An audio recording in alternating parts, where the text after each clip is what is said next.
Hi guys, this is Dr. Aprajita and today we will talk about vaccination and also the new guidelines related to vaccination.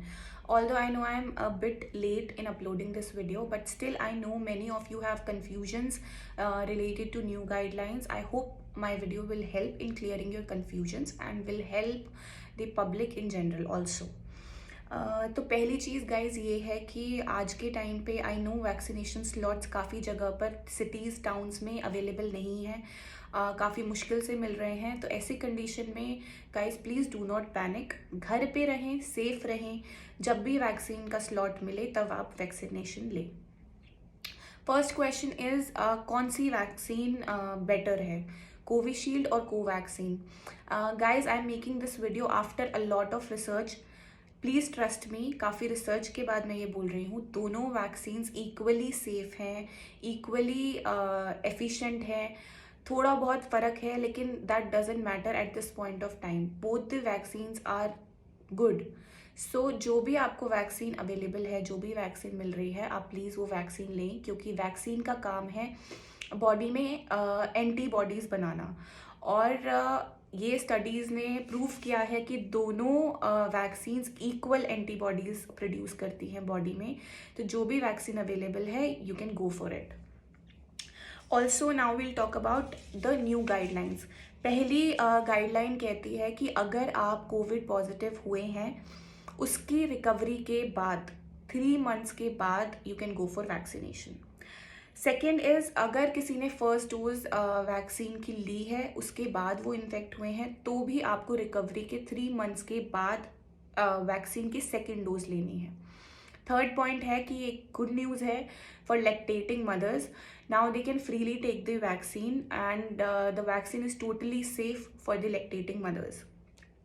Now talking about the patients जिनको Covid हुआ, जो hospitalise हुए, जिनको plasma therapy दी गई, उन cases में भी जब आप हॉस्पिटल से डिस्चार्ज हुए हैं, उसके 3 मंथ्स के बाद आपको वैक्सीन की डोज लेनी है। फिफ्थ पॉइंट ये है कि जो कि एक मोस्ट इम्पॉर्टेंट पॉइंट है कि अगर आप वैक्सीन लगवाने से पहले काफ़ी लोग इतने कंफ्यूज हैं कि क्या हम RT-PCR करवाएं, क्या हम रैपिड एंटीजन टेस्ट कराएं। तो नहीं, अगर आप एसिम्टोमेटिक हैं, आपको कोई सिम्टम्स नहीं है, तो आपको वैक्सीन लगवाने से पहले RT-PCR की ज़रूरत नहीं है। Already the medical health care system is under so much of burden. तो आप प्लीज़ RT-PCR ना करवाएं, डायरेक्टली वैक्सीन लें। और इसमें कोई ऐसी कॉन्ट्रा इंडिकेशन नहीं है। अगर आप एसिम्टोमेटिक हैं then you are good to go, you can take the vaccine. Also people ask me a lot about blood donation. Yes, blood donation is related with taking vaccine. आप vaccine लगवाने के 14 days बाद से आप blood donate कर सकते हैं। अब कुछ इंपॉर्टेंट बातें जो मैंने नोट डाउन करी हैं, वो आपको ध्यान रखनी है जब आप वैक्सीन लगवाने जा रहे हैं। Once you have got your slot, you have got your date, जब आप वैक्सीन लगवाने जा रहे हैं तो आपको उस चीज़ का ध्यान देना है। जैसे कि जिस दिन आप वैक्सीन लगवाएंगे उस दिन आपको कोई भी पेन किलर्स, एनसेड्स नहीं लेने हैं। ऑल्सो सेकेंड पॉइंट ये है कि वैक्सीन लगवाने के 1 हफ्ते पहले और 1 हफ्ते बाद तक भी हम स्टेरॉइड्स नहीं लेंगे, क्योंकि स्टेरॉइड्स हम सब जानते हैं बॉडी की इम्यूनिटी को लोअर डाउन करते हैं, वीक करते हैं। ऐसा हम नहीं चाहते। हम चाहते हैं वैक्सीन से ज़्यादा एंटीबॉडीज़ हमारी बॉडी में बने, इसीलिए आपको स्टेरॉइड्स नहीं लेने हैं। एंड गाइज कुछ ऐसे भी लोग हैं जो कि क्रॉनिक कंडीशंस जैसे कि gout, rheumatoid arthritis etcetera, systemic diseases की वजह से ऑलरेडी लॉन्ग टर्म स्टेरॉइड्स पे हैं। तो वो आप लोग जो ऐसे पेशेंट्स हैं, वो वैक्सीन लगवाने से पहले अपने फिजिशियन से ज़रूर कंसल्ट करें कि स्टेरॉइड्स कैसे लेने हैं और वैक्सीन कब लगवानी चाहिए।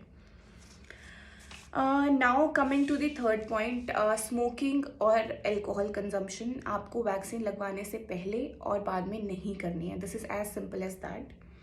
Now last point which is most important thing, अगर आपने वैक्सीन की डोजेज़ ले ली हैं, अगर आपने दोनों डोजेज़ लगवा ली हैं, तब भी आपको मास्क ज़रूर पहनना है।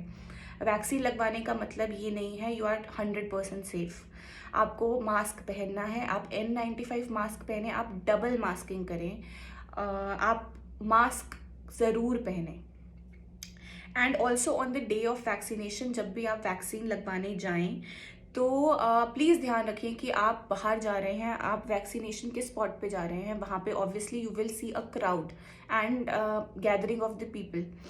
सो आपको पता नहीं है कि वहाँ पे कौन पॉजिटिव है, कौन नेगेटिव है, किसको सिम्टम्स हैं, किसको नहीं है। So you are going to a high risk zone. तो आपको ध्यान ये रखना है कि वहाँ पे आप अच्छे से मास्क लगाएं, आप अपने आप को हाइड्रेटेड रखें, आप अपने साथ अपनी वाटर बॉटल कैरी करें।